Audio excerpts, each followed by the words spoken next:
Are those Adi's kids? Or your sister's kids? Yeah, no, they're Adi's kids, yeah. Adi's? Shalom Aleichem. Nice to see you. Okay, Baruch Hashem. We are honing in on the end of the Perek. We're in Pirkei Avos, Perek Rishon, the second last Mishnah, Perek Yud Zayin. So Shimon Beno, this is Rabbi Shimon ben Gamliel, and he lived in the era when the Romans were still attacking in a major way.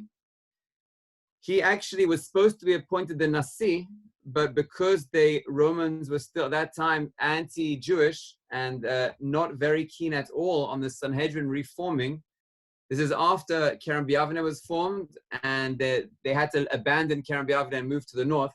The sages at that time were spread out all over, somewhere in Lud, somewhere in the north, and they wanted to appoint a new Nasi, but they were scared to appoint him, Shimon Beno. They were scared to appoint Rabbi Shimon ben Gamliel because he had a direct lineage from Hillel and from David HaMelech. So they were scared that that would be seen as a rebellion, and that would be seen as like we're reforming Jewish rulership. So they actually appointed Rabbi Akiva as the Nasi in place of this Rabbi Shimon ben Gamliel, but we know him throughout Shas, Rashbag, Rabbi Shimon ben Gamliel. So what did he say? Kol yamai gadalti bein hachachamim. All my life I grew up amongst the sages. V'lo matzati tov laguf mishtika. And I found nothing better for the body than silence. That was statement number one. Statement number two, v'lo hamidrash ha'ikar ela ha'maaseh. And it's not the learning or the darshaning, which is the main point, it's the action.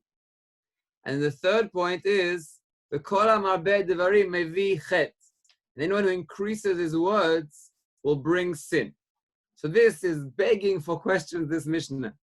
So first of all, just like an amusing question is, if he's trying to tell us not to speak and to be quiet, then why does he say it 3 times? You would think that Dafka on the Mishnah of keeping silent, you would be silent.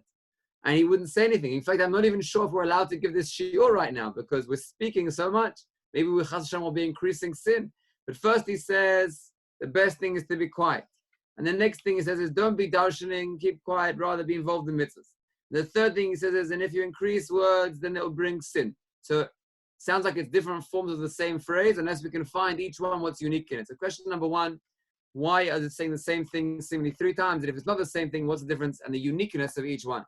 Point number 2 is, what is this introduction that we don't see anywhere else in Pirkei Avos? What was it coming to teach us? Kol yomai gadalti bein hachachamim. All my life, I was raised up among the sages.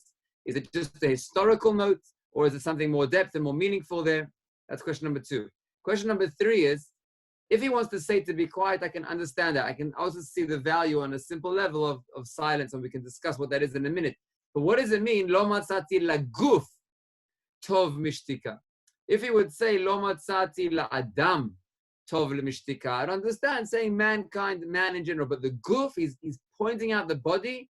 That's dafka one thing which doesn't really make a difference. Animals can't speak, and their body still seems to function quite well. So what does it mean, lo matzati leguf? Why is he emphasizing the body? So question number 1, what's the question between the 3 sections? What's the connection between the 3 sections? And if they're saying the same thing, why is it saying it 3 times? Section number 2, question number 2, what is the introduction of kol yamai gadalti ben hachamim? Question number 3 is, why does he emphasize the word guf? Question number 4, what does it mean, lo ha-midrash ikar la-maaseh? Surely we know the Gemara, and this is later on obviously, but it seems to contradict the Gemara in Kedushin Daf Mem Amud Beis, where the Chachamim asked, what's better, Talmud or action, Maaseh? And the Gemara there says Talmud is better. It says the reason Talmud is better is because it leads to action, but it says, this sounds like the main thing is the Talmud. And here it's saying, Lo ha-midrashu ikar ela maaseh. We have to resolve that. What is the primary thing? Is it the actions? Is it the learning? Is Talmud Torah keneged kulam? Or is it the mitzvahs that we do that's keneged kulam? How do we understand that section? And the last section is, it says, Kol ha-marbeh devarim. Everything, every time a person increase, what if a person says lots of Torah? Is lots of Torah going to lead to sin? If it would say, sometimes when you're marbeh devarim, I would understand. But kol, every time you increase speech, so we're going to do what we've done classically in the last few times, Darkeinu b'kodesh, is we're going to give a derech pshat based on some of the maforshim. We'll understand each section, answer some of the questions. But then today with the Maharal as our guide, we're going to be using try and get one deeper understanding to get a flow of the whole section and resolve those questions on a deeper level. Okay, let's give it a go. So let's start. Kol yamai gadalti ben chachamim. You can understand this on a simple level. He's giving us credence. Who is he to say this? What background does he have? Where is he basing it on? So he's coming and telling us, I've done much research in this. I've lived amongst the Chachamim all my life, and I've gadalti benehem. I've been from a very, very young age. I've been living around them. I've been following them. I've been documenting them. I understand them very deeply, and I'm telling you. And then he goes into his next section. The need for the introduction is to give us background and credence of how valuable what he's saying is. That's one level of understanding. The Rashbat says that's quoted in the Sefer Medrash Shmuel. There's an amazing book on Pirkei Avos called Medrash Shmuel. The Ruach Chaim quotes him often. So that's the Medrash Shmuel quoting the Rashbat. It's just coming to give us credit. Okay, that's a pshat level. Now, v'lo matzati leguf tov mishtika. What does that mean? I haven't found for the body anything better than shtika. So here I read a very beautiful understanding. Not going to explain all the sections, but just it's valuable in and of itself. And this I saw in Rav Ferber, my great-grandfather, quoting the Yismach Moshe, says the following. He says, there are times where people have done something wrong in life. And HaKadosh Baruch Hu, out of his love, wants to get them the kapara in this world to get out of the way. To pay off, if you like, the negativity of what they've done, so that when they get to the next world, they can have it paid off already. Now, there's two ways that Hashem can do it here in this world. One is a more pleasant way, and one is a less pleasant way. The more pleasant way is where someone approaches you and insults you and accuses you. And the words of Chazal, they're ma'aliv. They're ma'aliv, ma'alivin. They come and insult and accuse. Now, you have a choice. You could accept it, and you could say to yourself, I'm not going to respond. I know that on some level, I need this, and this is beneficial for me. A little bit like David HaMelech. When David HaMelech was being chased out of Yerushalayim, and Shimi ben Geira was shouting at him and calling him a dog, and David HaMelech said, leave him, let him be. HaKadosh Baruch Hu told him to curse. Now, it could be that eventually Shimi ben Geira will be punished for that, because why did he choose to be the one to megalgal chova yedechayev, to be the one to bring the negativity? That was his choice. But from David's perspective, David was not answering back. He was ni'elav. He was insulted, but he didn't respond. Kol ha'ma'avir midotav, ma'avirin lo kol pesha'av. Meaning that if you don't respond when someone insults you, if you're able to have self-restraint and control and not give back your pain, your biting comment, your stinging comment, then that serves as a kapara. That will wipe out the negativity of any actions that you've done in this world. And that's the best way to go. However, if you don't take that option, then Hashem, still out of his love, wants to give you the consequence of your negative actions here in this world. Then he'll bring you surim on the body, which you don't want to have that. That's a harsher form, because then you're going to be in pain. So that could be a way of understanding this Mishnah. Lo matzati laguf tov mishtika. For the body, this is answering question number 2. For the body, if you don't want to have yisurim in this world, the best thing to do is whenever someone insults you or accuses you or offends you, is to remain quiet. Don't respond, because that's the rule. Kol ha'ma'avir midotav. Anyone who's insulted and doesn't respond, HaKadosh Baruch Hu counts that as a kapara for him. Hashem considers that to cleanse him for all the consequences of the negative actions that he's done. And that's much better, because then your guf will remain whole and intact. But if chas v'shalom, a person is always on edge, and if someone fights at me, I'm going to fight back at them, and if they insult me, I'll give them my peace of mind, and I'll show them what I have to say, stinging comment in return, then maybe at the moment of revenge, it seems very sweet, but long term, chas v'shalom, there may be a yisurin, not because of that, but because of whatever else I did, but I didn't use that opportunity. That's a way of understanding that question of lo matzati leguf tov mishtika. Okay, moving to the next section, we're explaining everything according to Pshat now. Now, this next piece is a personal favorite of mine. You can find it in Rabbeinu Yonah, and with an amazing story of the Chazon Ish. I love this one. This one, again, it's not in the context of the bigger picture. It's just we're explaining a Pshat of each one as we go along. before we get to the big picture. But this one, I think, is a tremendous value. Anything where it's an educational message touches me in a very close place. So hear this idea.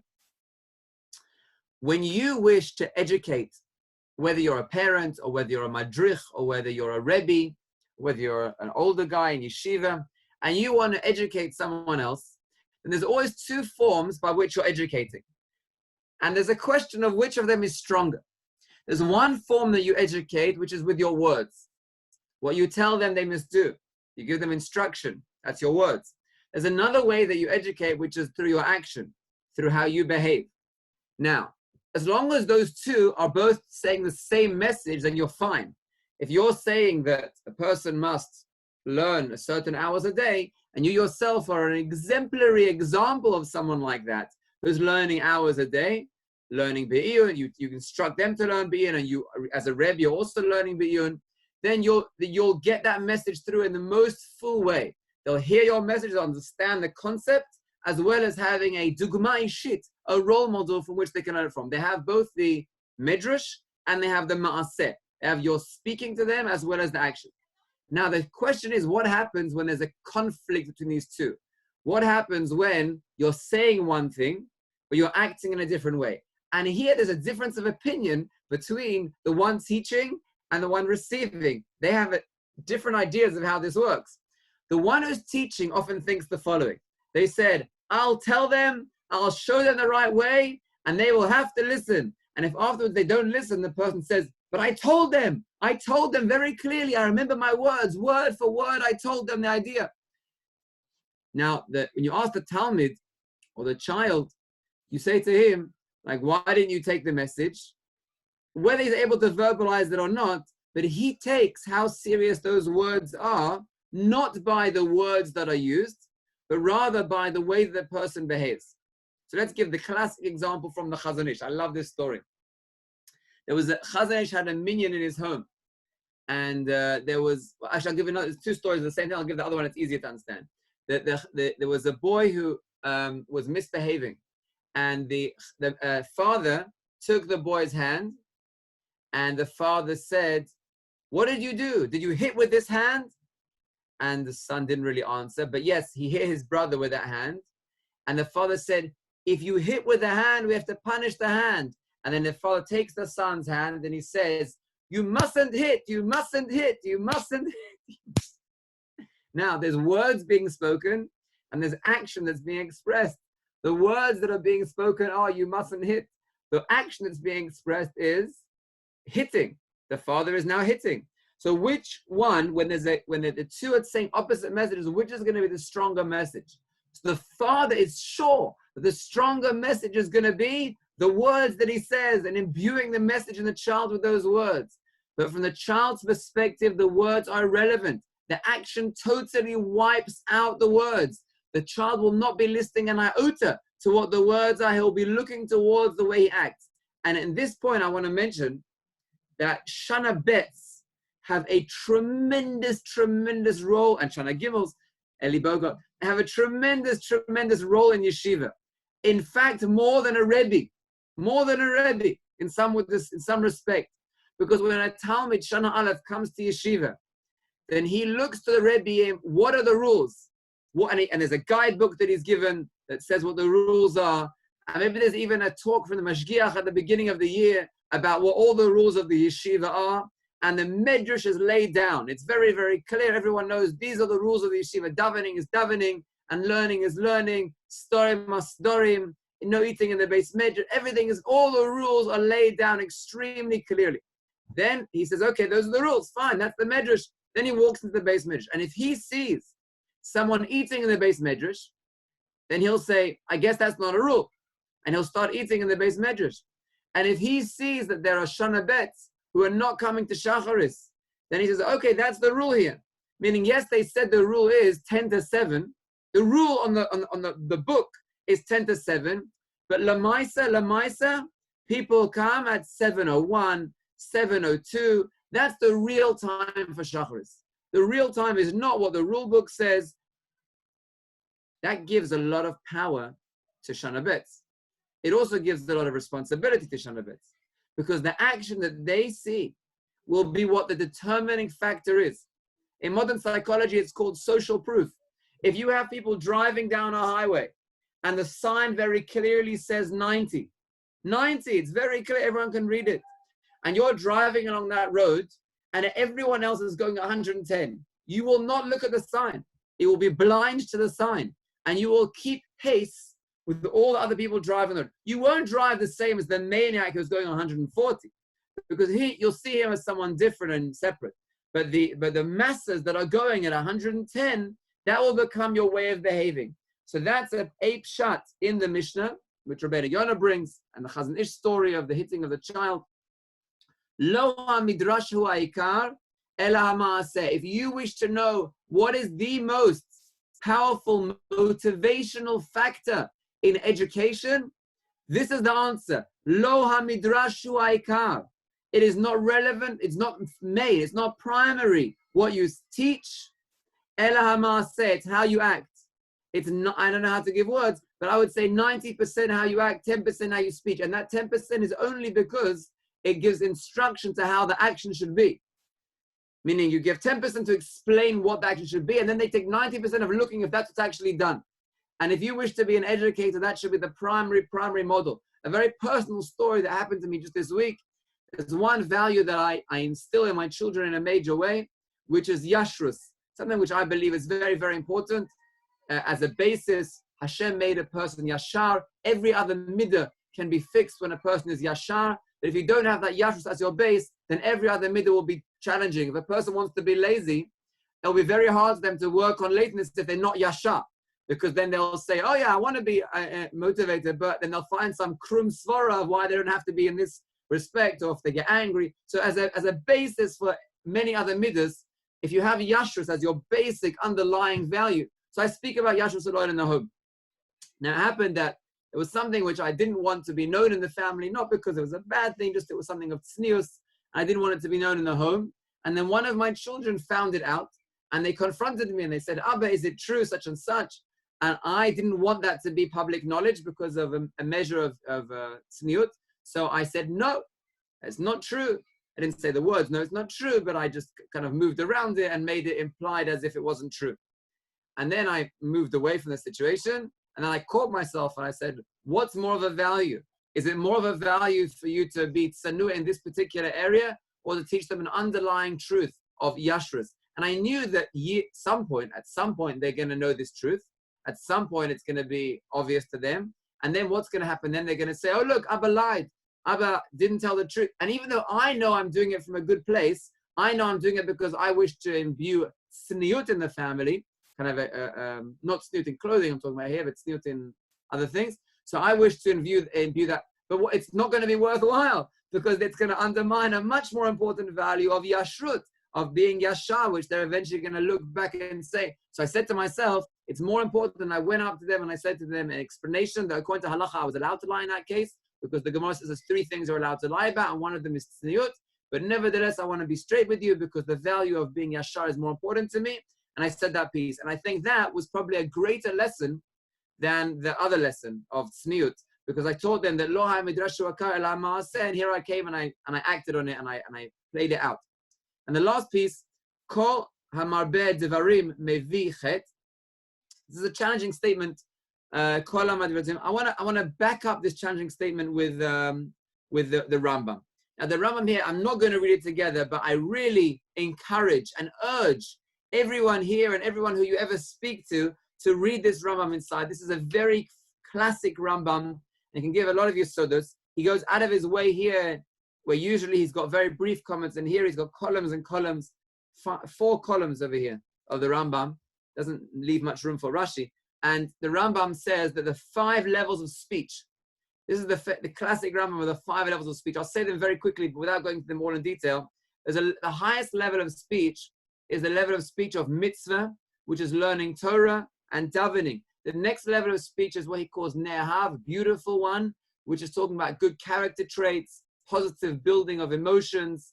I would include all of Musa Seder would probably be included in that. Sometimes in Musa Seder, we speak about ideas which are directly drawn out from Torah, and that would be in the first category. And sometimes we give just good eitzes, good advice, good direction, sometimes based on other ideas which aren't necessarily Torah, but can be very building concepts, can build one's self-esteem or build one's perspective. And that would be in the second category of ne'ahav. And there's the third category, which is the parav one, the neutral one, which is what the Rambam says is permissible. And that's talking about all things to do with the body, all things to do with your health and your parnasa and all that area. And then there's the negative category, and then there's the forbidden category. So now, the Rambam says that this one over here, this middle category, is what the Mishnah is speaking about.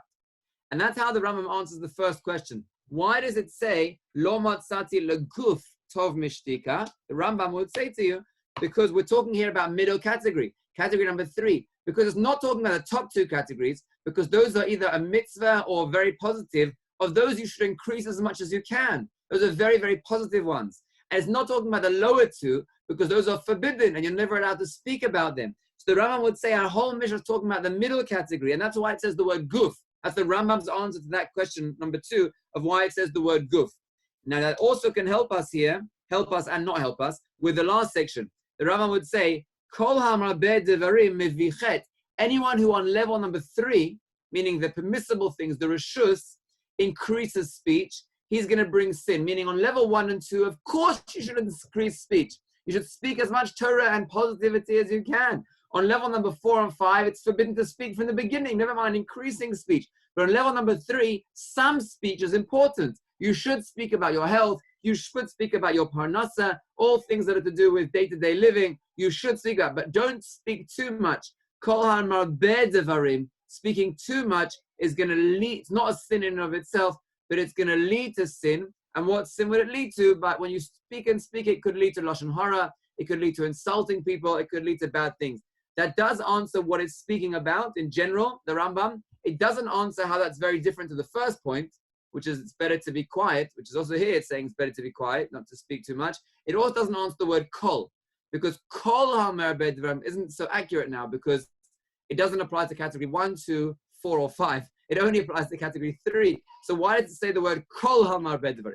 Okay, so that was an overview on a pshat level with a lot of tremendous insights and takeaways, which even if we wouldn't go to the Maharal now, and we would pause there, it would have been a very valuable, insightful Mahalach. But now we're going to go for the Maharal. This Maharal is gold. I'm going to say it outside first, the concept that the Maharal is based on, and then I'm going to go back and read it all inside and answer all the questions based on the Maharal's Mahalach. There's 2 levels, there may be more, but we're speaking about 2 levels of life that a person can lead his life on. And in the Maharal's language, it's a level which the higher level he calls Seichel Iyuni, and the lower level he calls Nefesh Medabri. So the higher level is called the insightful mind, and the lower level is the speaking soul. Okay, those words are words. I'm not going to get stuck on them too much, but let's just say there are 2 levels that one can lead their life on. Now, the lower level that one leads their lives on, it may be speech, it may also be thought, but it's a type of speech or thought where there's no room for inner contemplation.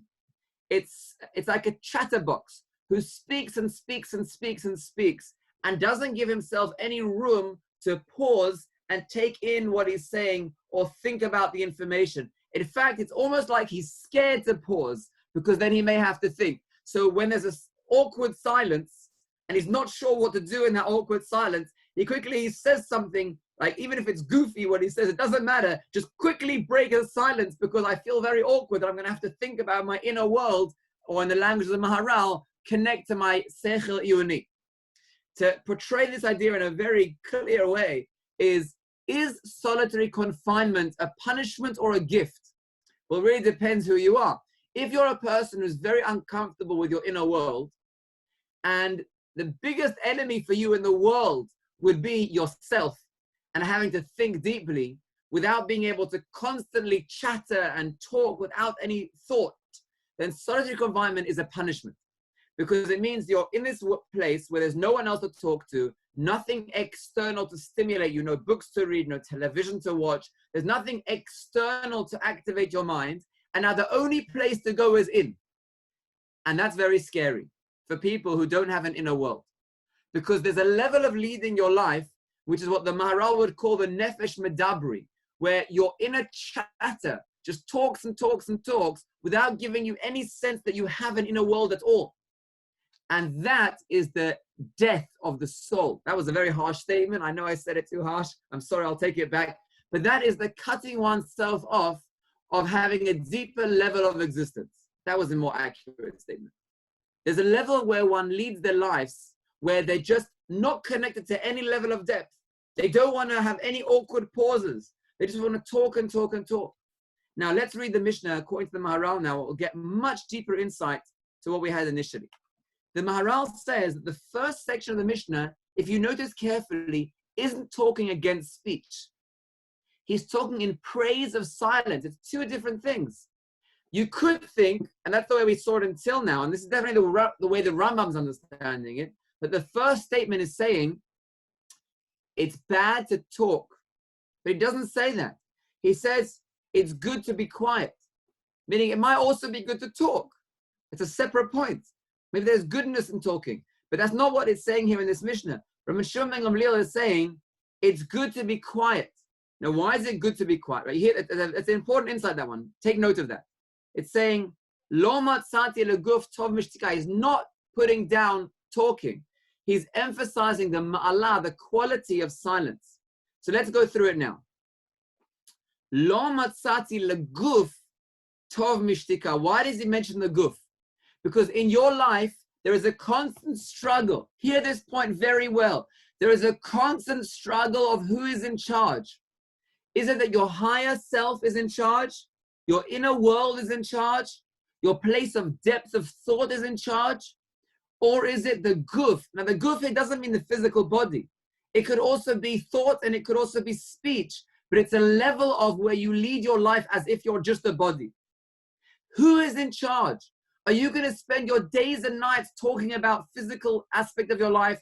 What you've eaten, what you've drunk, where you're going, where you're coming, what you're working, what you've invested in, who said, who built, what you're talking about, and then repeating and regurgitating and resuscitating old irrelevant conversations. You had some interaction with someone, or you're not sure if it was the best way of saying it, and you go through in your mind again and again and again and again without any authentic, original thought.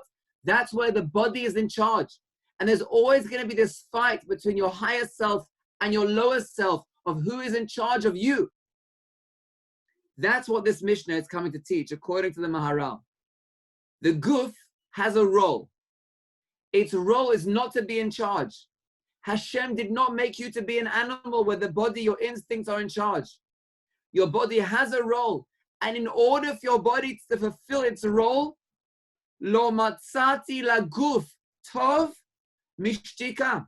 The best thing for your body to find its true role is to have silence. What happens when you have silence? Then you're able to allow the inner voice of your higher self to come out and express itself. If you want to give it an imagery, the inner voice is very timid and is usually shouted down by the body's demanding all sorts of things. And when you chatter and chatter in your mind, and when you allow yourself to be stimulated externally by looking at voice notes, hearing voice notes, and looking at WhatsApp notes that people give you, and watching little movies, and by talking, and even by reading, and even by doing good things, but they're just blocking out your entry to the inner world, you never hear the inner voice. The inner voice is always reaching out to you and saying, can you hear me? It's saying, inner world to tzvi. Do we have connection? But as long as I'm involved in watching a movie or just randomly talking to someone, then it doesn't have any chance of being heard because the inner voice is timid and it's quiet.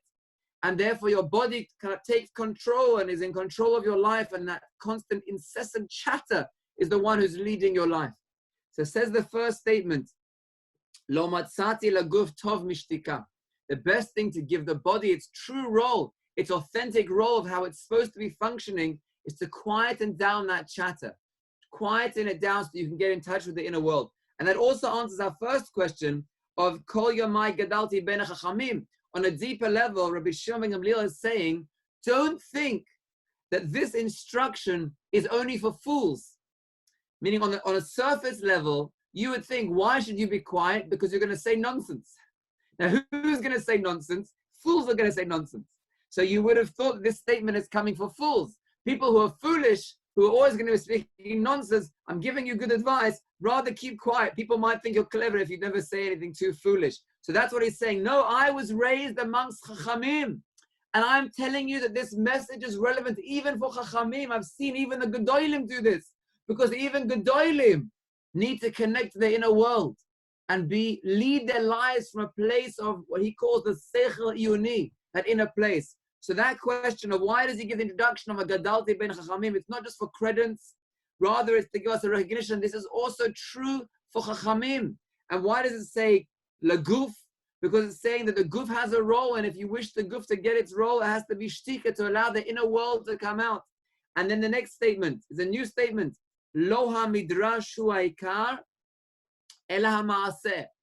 If a person is zocher, and I give us all a blessing, it's not too hard to get to this point. Once you just choose to focus on it and you quieten down the chatter, you'll start hearing more authentic inner thoughts. But you have to ask yourself real questions like, what are my basic character traits? What is my role in life? What are my strengths? What are my weaknesses? Where do I wish to take my strengths that Hashem has given me and benefit the world? When you start asking yourself the questions which you can't look up on Google, once you start asking yourself the types of questions which you can't find in any book, only your inner world could answer, then you start tuning into the Seichel Iyuni. And you can only do that by quieting down the mind. Because the mind is going to be talking, you won't get an answer. But when you just quieten down the mind, you get to that inner world. Now, here comes the danger. And this is what the Maharal is saying, that Rav Shimon was coming to teach us. Once you get to that inner world, it's a very sweet world. It's a world of depth. It's a world of insight. It's a world where you no longer have patience anymore for people who talk about the weather or talk nonsense. And you almost want to stay in that inner world.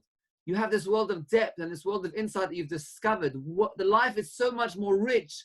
It's a world of emunah and closeness to Hashem. The world is so much more meaningful. You almost don't even want to go to the external world. And then chas v'shalom, you could make the mistake that the Christians made and wish to disconnect from the world and only be in the world of inner world.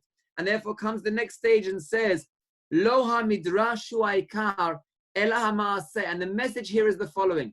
The role of the Jewish people, this is our nation's mission, is to connect to the inner voice, connect to the neshama's message, connect to the inner world, and bring it out in the world. Hashem does not need malachim. He has enough malachim who are connected to the inner world. He does not need more of those. The purpose is that we connect to our inner message, the message of the neshama, what he calls the seichel iyuni, and then we find a way to make that relevant to this world, connecting it to this world. On a very practical level, that would mean that after a person has quietened down all the external, and he's come to ask himself those really important questions, like, really, why do I have a relationship with Hashem? And what unique traits do I have that make me unique in this world, that I have a unique role? What is my specific purpose? And after he asks himself those types of questions, which he can't find anywhere else, only in his inner world, then he says, so what am I going to do about it? How am I going to make a difference to the world after recognizing my unique role? So don't get stuck on the medrash, don't get all insightful and then like disconnect. Lo ha-midrash hu ha'ikar ela ma'aseh. Then finally, then it says that point that we mentioned earlier on, Kol ha-marbeh devarim. Now you can understand, we asked a question on the Rambam's version, why does it say Kol ha-marbeh devarim? Surely there are types of speech which is positive, like learning Torah or saying words of chizuk. So what is the word kol doing there? And also, why does it say mevichet? Not that it is a sin, rather it leads to sin. So the Maharal explains the following way, that it's building on the previous concept. It's coming to teach you, words are not sinful. Not like the other idea that we're talking about, Lashon Hara. Speaking is not sinful. But if you speak too much, even divrei Torah, then it will lead to sin. Not that it will lead to Lashon Hara, but rather it will lead you to enter a lower form of existence. It will lead you to enter a form of existence where your body is the one leading your life. And when you don't have a connection to the inner world, that's an existence which leads to sin, because you're not connected to the inner world. So he's instructing you the warning of why you should listen to his earlier words. Kol ha-marbeh devarim, anyone who has incessant chatter, who talks and talks and talks, even on Torah, even on Torah. Mevichet. I want to finish with one story. This is a personal story that happened to me many years ago. I can tell you exactly when it happened.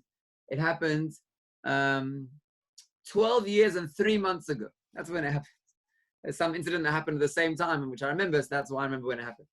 So I was on a bus on the way back from Yerushalayim to Kerem B'Yavne. And I was sitting on the bus, and I didn't have anything to do.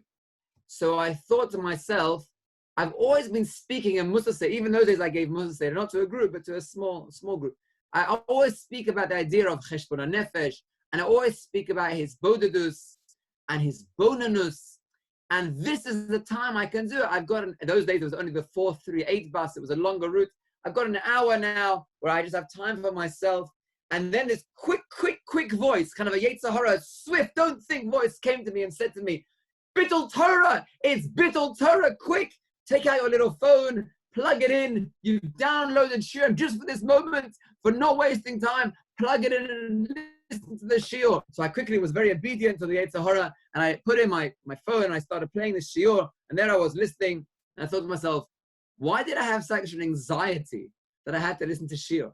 You know, when you have this like power, you must do it now or else, it's never the voice of the Yetzer Tov, it's always the Yetzer Hara. So why did I have this incessant, anxiety-orientated need to quickly listen to a Shiur? And then I realized it's obvious because I could use this time for connecting to my inner world.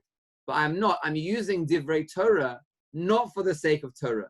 I'm using Divrei Torah as an excuse not to listen to my inner world. And therefore you can understand the word kol. Even words of Torah, if you do them at a time when you could connect to your inner world, but you said, let me quickly learn another Mishnah, let me quickly hear another Shiur, quick, don't think, solitary confinement is scary, then that could even push you away from your inner world. And if you're not connected to your inner world, mevi lidei chet, it will lead to sin. Not because you'll speak Lashon Hara like the Rambam was saying, that's also true, but because you won't be connected to the source, you won't have a seichel yoni. So that was the Maharal's guide to this Mishnah, teaching us that we have an inner world. It's our obligation to connect to that inner world. The speech isn't only on the level of speech, it could be thought also, where you're constantly reviewing thoughts in your mind again and again. That's also called speech, which is negative. Marbeh devarim, even in your inner mind. Also, action could be speech, where you just do things the whole time, so you won't have to connect to your inner world. But our goal of this Mishnah is to learn that we have an inner world. The access point to it, the way we enter that inner world, is through calmly quieting down all the need to be involved in external things, and then allowing that timid, quiet inner voice of our Iman and Neshama to express itself. And if he's so scared because you haven't given him a chance to speak for already 16, 17 years, then the way that you can get in touch with him is by asking very simple questions, very basic questions, like, why is it important to me to have a relationship with Hashem? What are my unique character traits? Don't do a list now, but rather think deeply what they are and how they express themselves. What is my unique purpose in this world? And then don't look anywhere for the answer. Don't look up, it says in Mesivta Shalom Perek Shtaim, the purpose of my world is to... No answers from anyone external. Rather, only the internal answers that come. And then you'll see the value of shtika, connecting you to the Sechel Yoni. Have a good evening. Thank you, Rabbi.